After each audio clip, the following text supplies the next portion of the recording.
Good morning. Welcome to another edition of Badass Marketing. I'm joined by the ever so lovely Angela Dunn. Angela, how is it that we're in September? I oh, I know. It was like yesterday, it was May. My mother told me when I was growing up that as I got older, time would accelerate. And at the time, of course, you think your mother is just crazy. And she doesn't have any idea what's going on. But wow, was she right about that one? Yeah, we are in Q4. We are in holiday mode. Oh, Things are starting to ramp. I'm sure there's a Christmas decoration hanging somewhere. So we are busy. And today, I think what we're going to cover is sort of a beginning intro into what I'm sure will be followed up by many other discussions about funnel marketing. Want to yes. lead us And I in? love this topic. And it is a huge topic. And so give us a little intro into funnel marketing and some, places to start from, and we'll jump from there. Well, I think funnel marketing really experienced a heyday during the pandemic because we were all stuck at home and we were all willing to learn new things. And so funnel marketing really took off. People would put together a mini course or some sort of a lead magnet or a case study or something of some value. And then they would create a funnel around that specific piece. And especially if it was an online class or something like that. Funnel marketing did really well at the beginning of the pandemic. These days, I'm not so sure how well it's doing. And I think it sort of fell off a little bit, but it's starting to come back. But people use funnel marketing to get people into webinars so that they can sample what it is that their services or their goods are all about. But funnel marketing is a really valuable tool that's being used a great deal. Whether it's being used effectively or not, though, is what we should be discussing today. Is how do you make it effective? Yeah, so I'm going to take a step back just to make sure that everybody's up to speed. So when we talk about funnel marketing, we're talking about the top of the funnel is about creating awareness around your services or your product, because before they, encounter this funnel, they have no idea that you exist, what you are, what you offer. So the top of the funnel is about just beginning to create awareness around your product or service. So, the idea is we put, a ton in the top, and then the funnel process itself is moving you through the various stages of that awareness process, from just basic awareness to additional functionality. And then ultimately, if we're successful, there's some kind of conversion at the bottom of the funnel, right? But it takes a lot to get you from unknown, right, to awareness to conversion. And a lot of us use different sort of 3-word strategies that we use. We use build, grow, and convert. I know that, like, in networking, we like to use know, like, and trust. And these are all funnel type of activities where, if you look at the networking example, know is just an awareness of, I know who that person is. Liking the person is, all right, so, they seem like a nice enough person. They seem responsible. They seem credible, those types of things. And then to take that even further along the funnel, if you're going to use the funnel, mentality, is the idea of trust. Not only do I like them, not only do they present themselves as reputable, but I trust that they would do a good deal, or I trust that they will take care of my referral, right? And that whole know, like, and trust is a funnel effort, right? Yes, yes, it So is you start definitely. with awareness and then walk them through different stages of awareness in order to get to ultimately to a conversion. And sometimes that funnel can take a long time. I was explaining a little bit of this in a speaking engagement this morning, and I said, somebody could have already They prefer you. They've chosen you as their service provider. But from there, it's all about timing, budget, and need. And for those three things to come together, you want to be staying top of mind. So it's really being consistent throughout that whole funnel. It's not just the awareness, but it's, are you convincing them that you're the one for them, and then staying top of mind after they've chosen you as their preferred service provider. Or even before they've chosen, right? Because for many times, we need to create multiple touch points just for the awareness aspect. The first time we send somebody something, they're like, what is that, spam? I don't know what that is. They're trying to sell me something. Right? Yes. And none of us have any shortage of that in our inbox or any other of this different, so you have to get past that and like, oh, this person seems to be something, I don't know what yet, but so just the initial awareness, and then by providing something of value, hopefully moves them along that funnel to beyond awareness to like, oh, okay, this person's legit, this person offers a valuable service, it aligns with whatever my unmet need is currently. Maybe I should engage them, or maybe I should be receptive to their outreach, those types of things. Right.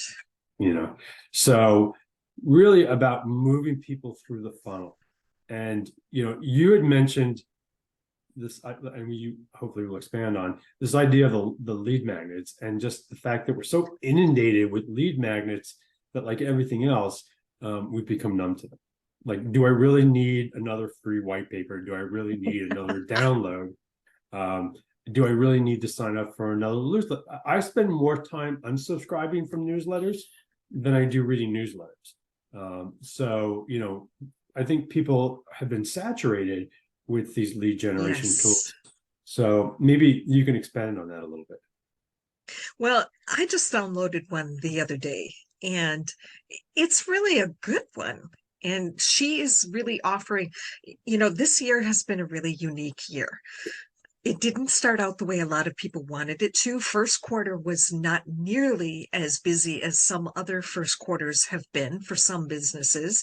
And her lead magnet was, how to get 2023 back on track so that you can have the best fourth quarter ever. And it was really a great process that she walked you through to really think about, how has your business shifted this year?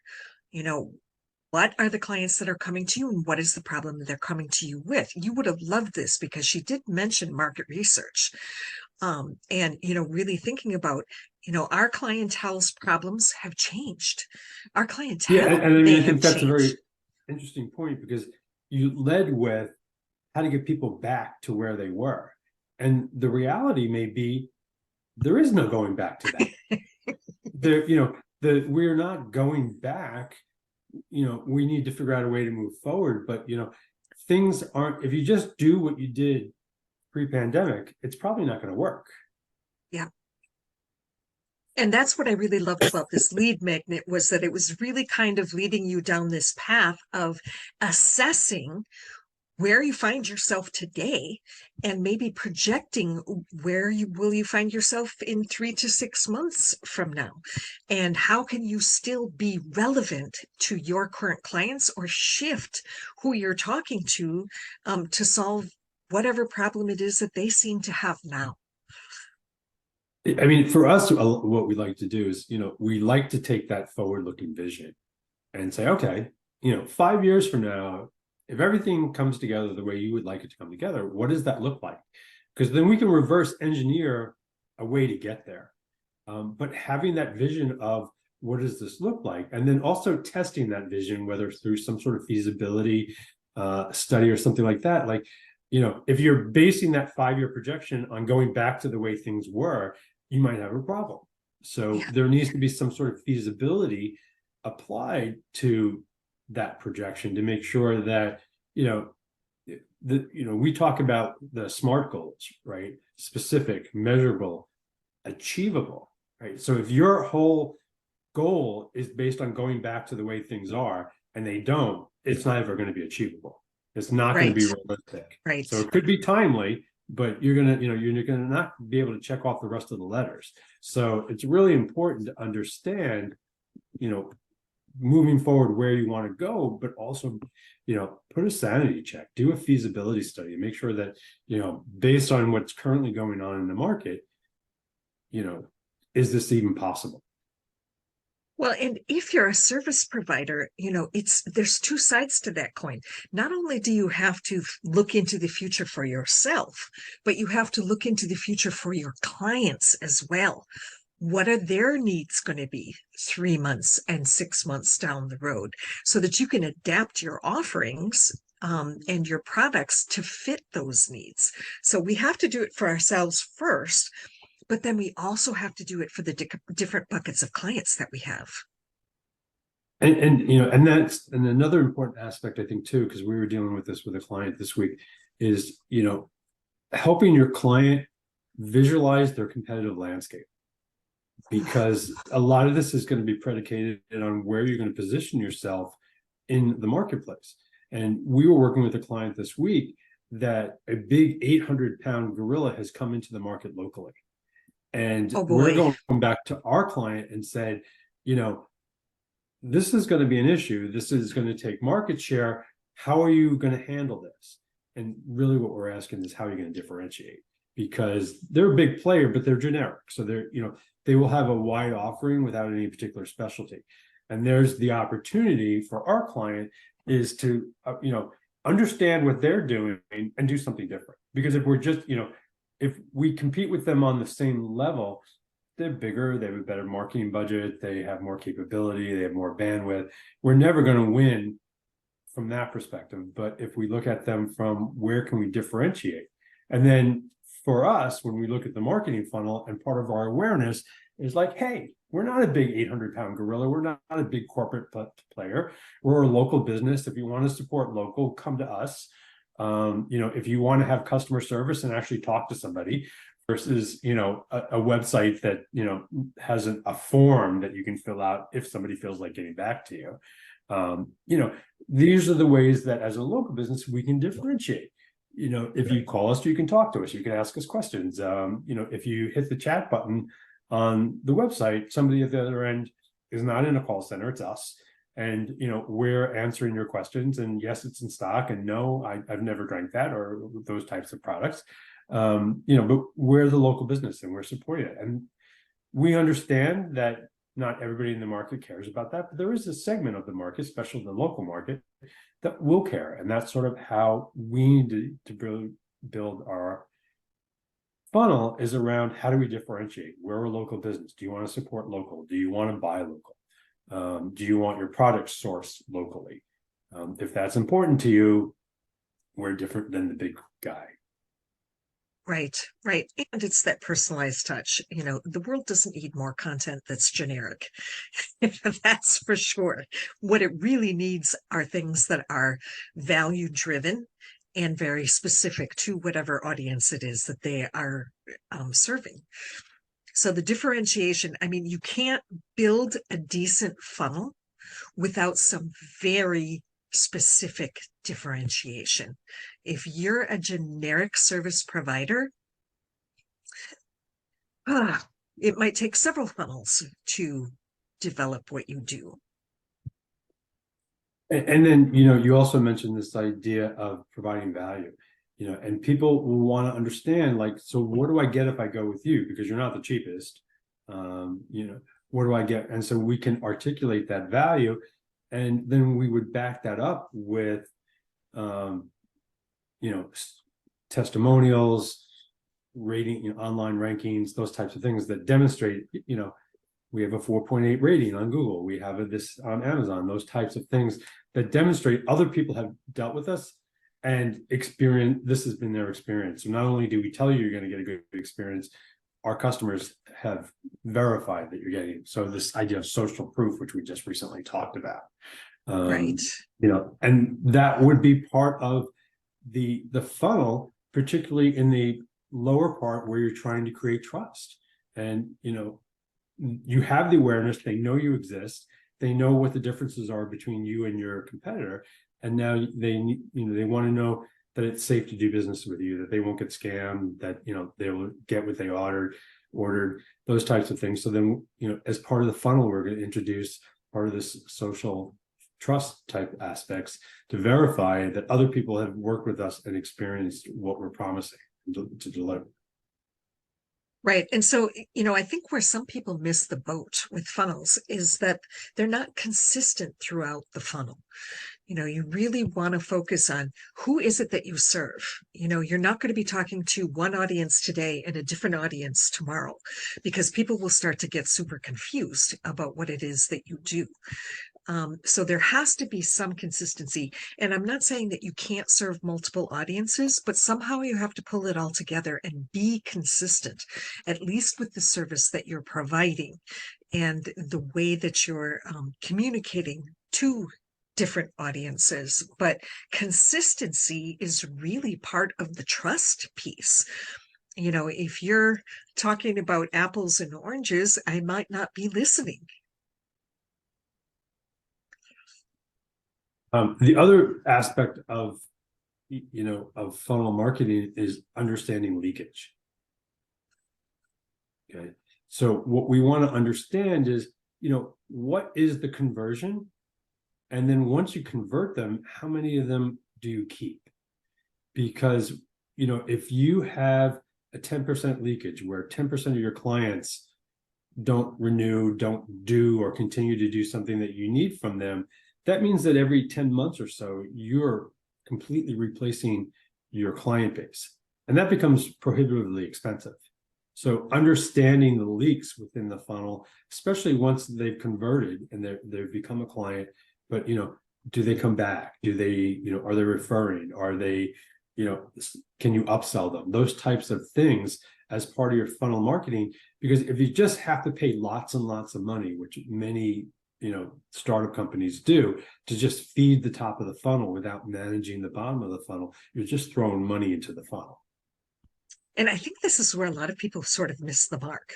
They just keep working at the top of the funnel and they don't manage the bottom of the funnel. And what you really need to do is you need to be talking to these people on occasion and say, how are things going? And what else do you need? And what's missing from what we're providing for you, or what are you anticipating you're going to need 3 months from now, so that you can provide a continuous service that's seamless, or add-ons to the service that you're providing that are going to be valuable to your current clients and keep them in your world. Yeah, I mean, really, for a lot of it, it's about optimizing the funnel, right? Understanding, okay, so what does it take to get somebody to awareness? And once you've got them to awareness, what does it take to get them to like?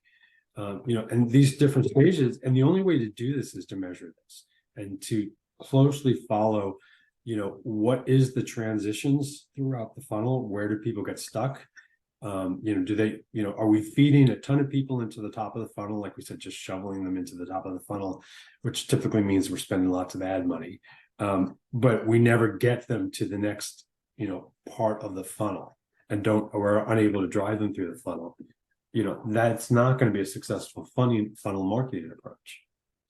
Yeah, and the content that shovels them into the top of the funnel is not the same content that is going to keep them in that funnel consistently. So you really have to think about what is that whole cycle? What is going to encourage them, inspire them to take the next step in that client journey, that next step of commitment to you as a service provider. And like we mentioned, what do we do, right? Because now we have, the lead magnet approach, has been saturated.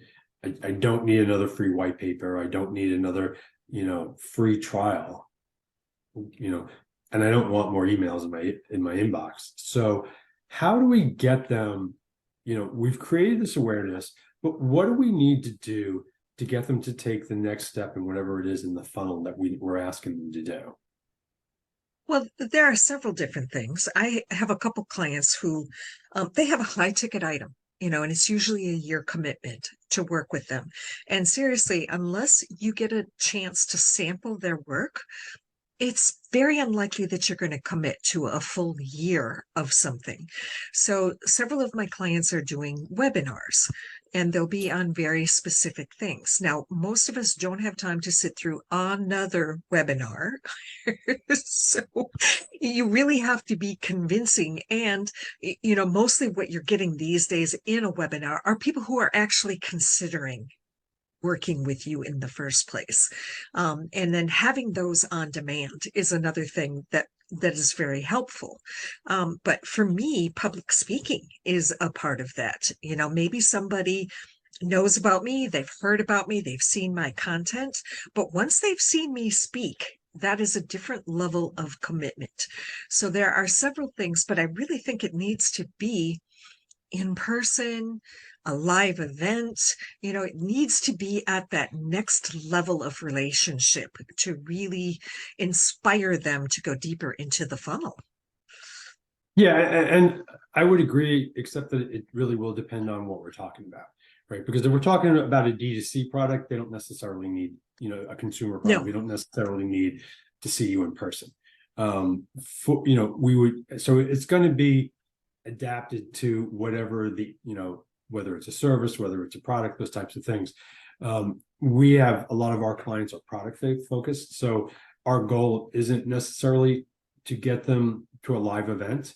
For us, what we do in this part of the funnel is we are about trying to take away the risk aspects of doing business with us. So particularly if it's a consumer product, we will offer, free returns. We'll offer free returns within 30 days. We'll offer free trials, right? And then what this does is this de-risks, the purchase. If you're not happy within the first 30 days, we give you 100% money back guarantee. Those types of offers are, added in the funnel with the intent of taking some of the risk out of doing business with us. What you're talking about is very appropriate for people who are service providers who are trying to create personal awareness. And then the funnel aspect will look different if we're talking about, for instance, a consumer product, where for us, one of the key aspects beyond sort of demonstrating the value is also taking some of the risk out of it. You don't know us.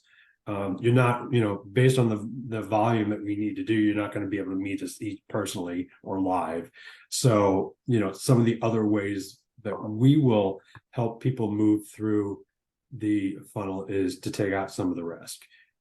Money back guarantees, free shipping, free returns, those types of offers as well. Right. Yeah. And there's a lot of things that can be done. You get a discounted price the first time, your first month of a subscription, that sort of Right. thing. And I think we're talking about the same thing, taking the risk out. Once We are, seen, and we're also talking about making sure it's tailored to the appropriate audience. yes, exactly. And I think that is a really good point. If I don't know you, how are you going to earn my trust? And so if you take some of that risk factor out of there, you're like, oh, I'm going to be safe no matter what. Even if I don't like this product, even if she's not quite the right service provider that I'm looking for, I am not going to have invested a lot of money up front and I'm going to get it back. So we've talked about leakage, which is churn, which is making sure that once you put them in the funnel, they just don't, go through the other side, right? But the other thing that we want to consider as well when it comes to funnel marketing is this idea of where do they get stuck, right? So we want to analyze, because we're trying to get them to move through the funnel, because we're trying to get them from know, like, and trust, build, grow, and convert, whatever it is that you use, but we're trying to get them through the funnel process. And what we want to know, especially if we are funnel marketers, is understand where do they get stuck. Okay. For some people, and particularly if you're using a pay-to-play advertising program, you can feed the top of the funnel, right? And there's no shortage, but if the churn is too big, you're just spending money. So we want to know is, all right, so they come into the funnel, then what happens? And where do they leave the funnel, or where do they never progress from? So another important aspect is understanding what are the bottlenecks within your funnel? I can get them in, I can get them to open the first email, but somewhere between email 2 and 4, it drops off. And it could be that I asked for something in that second email, like, sign up now, or, and they weren't ready. So the other aspect is measuring the bottlenecks so that we can look for areas like, okay, maybe the second email was too early to have that ask. That maybe if we move it to the third or fourth email where we've already established social trust, or we've done some de-risk type of offer, that maybe that's a more appropriate time to make the ask. So just analyzing our funnel from a bottleneck perspective to make sure that we can figure out, where isn't it working, and where is it, where do we need to make changes, or where do we need to tweak it to move them further, or move a greater amount of the top people in the top of the funnel through the funnel process. And I think this is another place where people drop the ball because they see that a funnel isn't working. They're like, oh, we just need another funnel, or we need a different tactic. But really looking at it and trying to analyze, is it email number 2? And is it because it's too big of an ask? But really looking at the analytics and measuring, where is it that they're feeling uncomfortable enough to drop out of your funnel, and what is it that's making them feel uncomfortable, unwelcome, is just a big turnoff, whatever it might be that's causing them to drop out of your funnel, because that's what you need to change. Sure, you can build another funnel, but you're probably going to make the same mistakes. Right. So really analyzing, the process, use some A/B testing, trying different aspects, to see how they respond, so that you can Market continue research. to do some work. Wow, what a concept, right? But the metrics, we love metrics. We live and breathe by metrics. And I know most people hate hearing that, but really understanding, like, and analyzing, is this working? Why are we spending so much money putting people in the top of the funnel and yet not moving them through the bottom of the funnel, which is where they convert into clients, which is where they matter. That's another. I want to take a step backwards and talk about the A/B testing. I don't think people put enough value into A/B testing. And it really is so revealing and most of the time surprising. My CRM person did some A/B testing on one of my landing pages without me knowing about it because she was trying to prove Always a to me. joy. Well, it was great. It was fantastic. I'm so appreciative that she took the initiative to do that, because I have a preference for black mode for everything. So I like really dark backgrounds. And so she did an A/B test on one of my landing pages for one of my most popular products. And she had black mode on one side and a much lighter version of it. And it was 67% of the people preferred the dark one. So somehow it's not just my preference, it's also the preference um of my clients. But Mary Sue totally thought that it was going to be the opposite result. So I highly recommend doing A/B testing and finding out, whatever you think is in the heads of your clients may not be exactly what's in the heads of your clients. And the really important aspect about A/B testing is making sure that you're only testing one thing. Because if you Yes. test multiple things, you have no way. And we tend to do that. Like, we'll just write a completely different ad. And like, well, this ad doesn't work the same way this one does. Like, because you've changed too much and we don't know what it was that they reacted to. Was it the color? Was it the text? Was it the image you used? So the one really important rule when it comes to A/B testing is only change one aspect so that you can actually measure whether or not that made an impact. It's funny you mentioned the dark background, because I was on a presentation this week where the person was advocating very much, I think what Mary Sue was, you need to have this clean white and people prefer it and that type of thing, and going on and on and on about how important that was while they were presenting on a black background. And I was like, do you not see the disconnect here? Oh my Advocating for goodness. something that you are not even doing in your presentation. Oh, that's So so we want to sort funny. of make sure that our own messaging is consistent with what we're telling other people to do. But again, A/B testing very important, but limit it to one piece. Change a color, Yes. change a line in the text, but don't change everything, because then you'll have a hard time differentiating what was it that triggered it. And you honestly do not know what triggers things. We've done A/B testing where we've looked at everything. We're like, can't figure out what in the world these people are reacting to, and we go out and we will go out and physically ask, like go out and talk to people and like, what did you think? What was it? And we're like, oh, we were expecting to hear the color, we're expecting to hear, the verbiage or the offer or the value or all this type of thing. And they'd be like, well, that one had a cat in the background and I like cats. You're like, what? It is surprising And it's just sometimes. sometimes that's what it is. It could be, or the cat in the background, somebody didn't like cats and they're like, I don't, so you just never know. So one of the other aspects of A/B testing is if it's not clear what's going on, go ask. You know what I mean? Yes. Because we're focused on text and we're focused on color and they're focused on the cat. The Yeah. damn No, cat. that's so true. It's so true. As marketers, we key in on certain things, and sometimes that's not what is the dynamic that people are reacting to. At the end of the One, day, talk to your customers, talk to yes. your potential customers. You know, don't project onto them what Oh, you think they're thinking, because there's a very simple solution. Go ask. yes.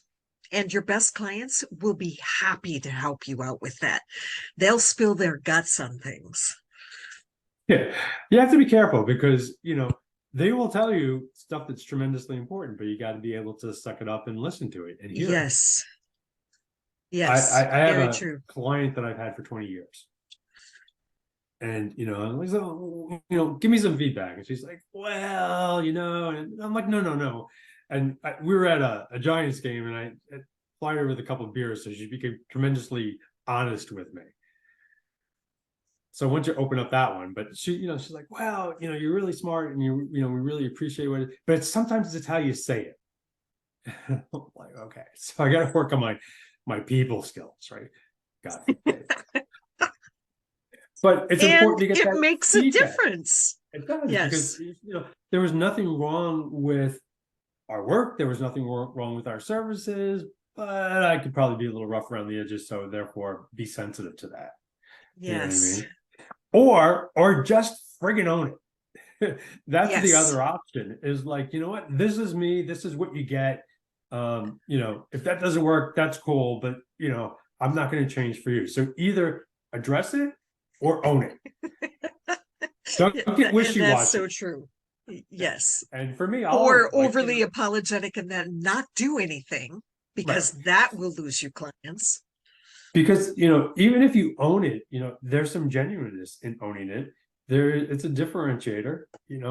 Some people will be offended and some people appreciate the no nonsense or, up in your face approach, and they don't have time for anything else but just tell me what I need to hear versus telling me what you want me to think I need to hear. We just kind of cut through it. So not everybody will love it. Not everyone's going to be your customer. But ask them and you'll get some feedback. And once you get the feedback, you have many options.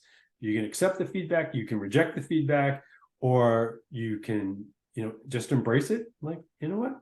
That's kind of how we do business. And it may ruffle a couple of feathers, but we save a lot of time. Our clients feel that, we're honest and upfront, those types of things. So we embrace it, because it works for us.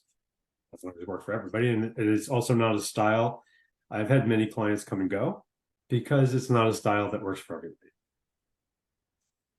And, as long as we're talking about the A/B testing, one of the easiest things that you can do A/B testing on is email subject lines. And, I don't think I can stress enough how important an email subject line is.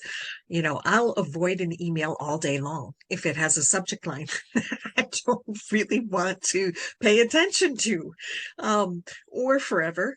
Um, but if you really want to be conscious, and I don't think people are conscious enough about the message that they're sending in that email subject line. And especially if you're doing marketing, it has to be something that people want to open up, that they're excited about. What is this?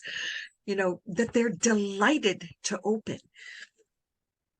I mean, the other thing that we get asked all the time, and we have just struggled with this for years, is timing.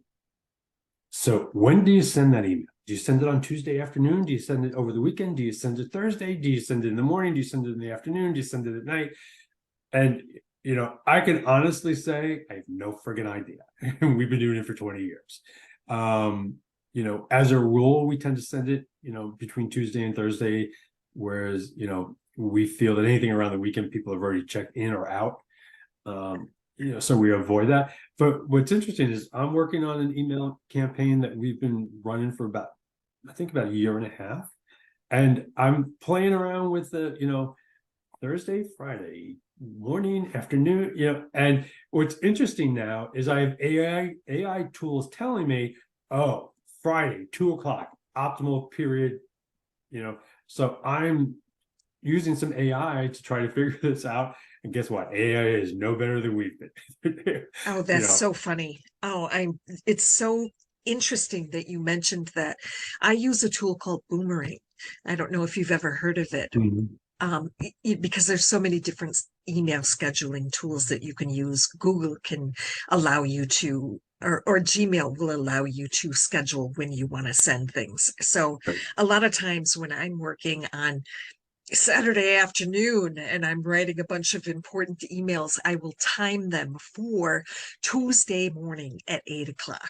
Boomerang has done an awful lot of research about when to send important emails, and Monday at 8:00 is not the right time. Monday, we're unhappy. We're back in the office, and we have 700 things. We're putting out fires and right. talking about the weekend and that sort of thing. So Tuesday morning at 8:00 seems to be the best time for me to catch up with, clients that have sort of fallen off my radar, and I want to get back in touch with them and, get them to finish up their packages and that sort of thing. Or, they have something that they need to send me so I can continue my work. But Tuesday at 8:00 seems to, Tuesday at 8:00 in their time zone, whatever that might be, if it's the East Coast, Mountain, Central, whatever it is. And then the other thing about that I find very just to sort of counter that, it depends on what we're talking about. So yes, you're talking about a service provider contacting other business people. Yes, So current clients. Right. So the products that we're promoting are a consumer product, promoted on behalf of our client, and they are typically, our purchases increase over the weekend. So because people have shifted away from work and are now about thinking about consumer type things. So for us, what we found is, and we haven't figured out whether it's Thursday or Friday, but what we know is it needs to be at the end of the week. Because as they're transitioning into weekend mode, they're going to look for our product or look for our client's product. So for us, we would never send that at Tuesday at 8 a.m. because that's too far from the weekend. So for us, we are looking at somewhere between Thursday afternoon and Friday, somewhere in that 24-hour period, somewhere between 2:00 on Thursday to 2:00 on Friday, and trying to figure out like if Thursday or Friday matter. So far, I can't see anything yet, but the AI tells me it's Friday at 2:00. So I'm going to give AI the benefit of the doubt for a couple of weeks to see if it moves the needle. But and especially if it's tequila, I would think 2:00 on a Friday afternoon would be an ideal time to see a really not that beautiful ad about tequila. 8 a.m. on a Tuesday, but the majority of our clients, it's when they're getting back into weekend mode. But so that's my only point was Tuesday at 8 a.m. is suitable for you. So we need to be sensitive for a that specific in this reason. best time is going to depend on your audience, what you're trying to convey. We're trying to sell tequila, so we tend to do it on Thursdays or, leading up to a weekend, because people are, thinking about what they're going to do this weekend, thinking about maybe having a party, those types of things. So for us, our ideal days are towards the end of the week. And this is such an important topic, Mike, because the timing of communication inside a funnel can make all the difference. And it just as another example, when I switched my newsletter from Tuesday morning at 8 o'clock to Thursday morning at 8 o'clock, it doubled my open rate. But Because you a just said lot of earlier Tuesday was the optimal one. it, Tuesday is for getting things done, for getting people to Okay. get back to me. Now, for opening Okay. something that they're just going to read that's informational, that's not the right time of the week to send it. Later in the week, they're a little bit more willing to be distracted from work because they're kind of done with work for the week. But so it's really, So what you're and telling me is you have to segment your audience and the outreach to and your audience. you have to try crazy things. Yeah. But I you I also have did to it. segment your audience, because if the messaging Yes. is about existing clients and getting back to you, that's a Tuesday message. But if the messaging is a Yes. promotion or an introduction of something, then that's a Thursday message. So you just, you know, I guess my point is, whether you're selling tequila, whether it's services, there isn't a magic day of the week that works for everybody. It's going to depend on your services. It's going to depend on what you're trying to accomplish. So you need to try different things and try them based on, we do business stuff, and that's always between Tuesday and Thursday. Like Monday is a dead day. Everyone's too busy putting out fires, like you mentioned. Friday, they've already left. They're mentally checked out. They're on the weekend. So we never use Monday or Friday. And then it's a question of, Tuesday, is that right for, because it's, they're paying attention and they're getting into their week, or are they still too inundated from the Monday and they really maybe Wednesday? So, for our business related clients, we will play around between Tuesday, Wednesday, and Thursday until we sort of figure out a sweet spot. And for a lot of, even for our own messaging, we've been playing around that for a long time. And, I can't tell you that Wednesday at 3 o'clock is a better time than Tuesday at 8 a.m. It just depends on what's going on. Right. Well, and this is a super important point because you have to be willing to try. And just because you changed it once doesn't mean that you have repeatable results. Like next week, Tuesday is Monday. So you really have to be mindful of, time of year and what's going on and holidays and things like that as well. So doing it once and having incredible success doesn't mean that it's going to be repeatable. Yet, I just keep making things difficult. There needs to be consistency, Yes. because if for our newsletters, we try to use the same day of the week, and we're very, we do play around every once in a while to see if a different day works. But once we sort of land on a day, unless it's something materially is telling us something different, we want to shoot for that day. And we don't want to change it week to week, because the last we want is people to have to go look for us. So if their expectation is 3 o'clock on Wednesday, this newsletter comes in, that help consistency is equally as important. So we're Yes. telling you, try different things and stay the same at the very same time. Good luck with that. But you have to play with it and figure out what works. Again, part of, especially in our business clients, part of it is being consistent and just showing up on a regular basis, making sure that you maintain that top of mind.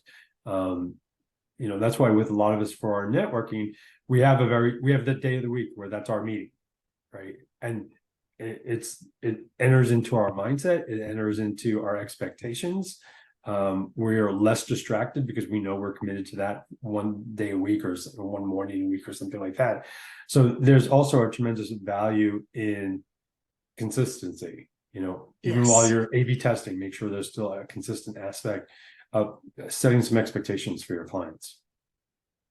Yes.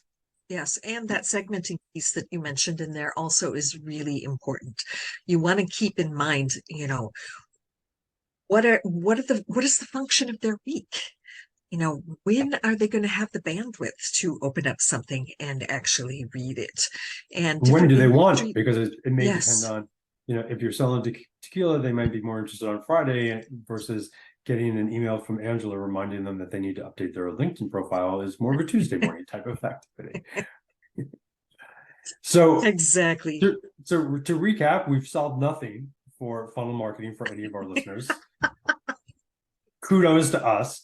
But I think what we've established is funnel marketing is important for awareness. It's important to understand your funnel process, and we'll explore this and continue to explore this in future discussions, but really understanding how people navigate through your funnel, where they get stuck, if there's churn or leakage, so that you're not just throwing money into the top of the funnel, understanding where the churn and the leakage come from and see if you can fix that. And then, figuring out what's value, do you de-risk something? Do you create other forms of value? What's the value that you can offer them? And then, just work your funnel to understand, the metrics, what's working, what's not. If something's not working, try something different, change one thing, don't get crazy. Study it for a little bit, then change something else until you can sort of keep tweaking it. It's an ongoing process because unfortunately, as the environment continues to change, so will the needs within your funnel marketing. So, I hopefully we've opened the discussion for funnel marketing, and we will explore this in greater detail in future episodes, but I don't think we solved it for anybody. We haven't solved it for us, so God knows. But it's still a tremendously important piece, and it's something that you really need to actively manage to understand how to get people from awareness or from non-awareness to awareness to, ultimately converting to the Holy Grail, which is becoming a customer and spending money. Right. And I think the funnel management is probably the biggest takeaway that we can stress from this. It's not a set it and forget it strategy.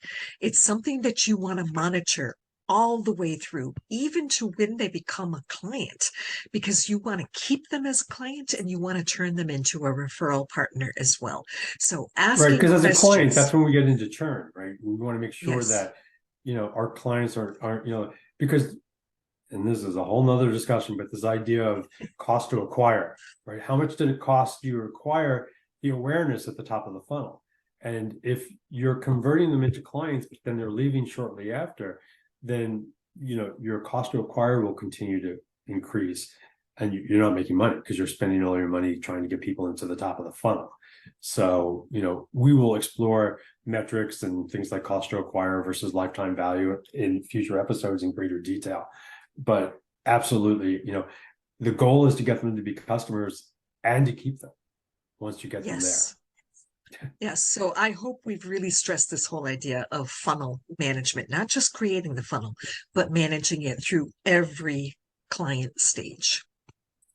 Well, we hope we give you some things to think about. I don't think we solved anything for you, but I truly do not know what day of the week is the best day to send an email and at what time. If anyone knows that, please put an answer below. We don't believe you because we can't figure it out, but if you can figure that out for us, we'd be greatly appreciative. But otherwise, if you have any comments, if there's anything you'd like us to address, please leave it in the comments below. And we look forward to seeing you in the next episode of Badass Marketing. Awesome. Have a good weekend, everyone.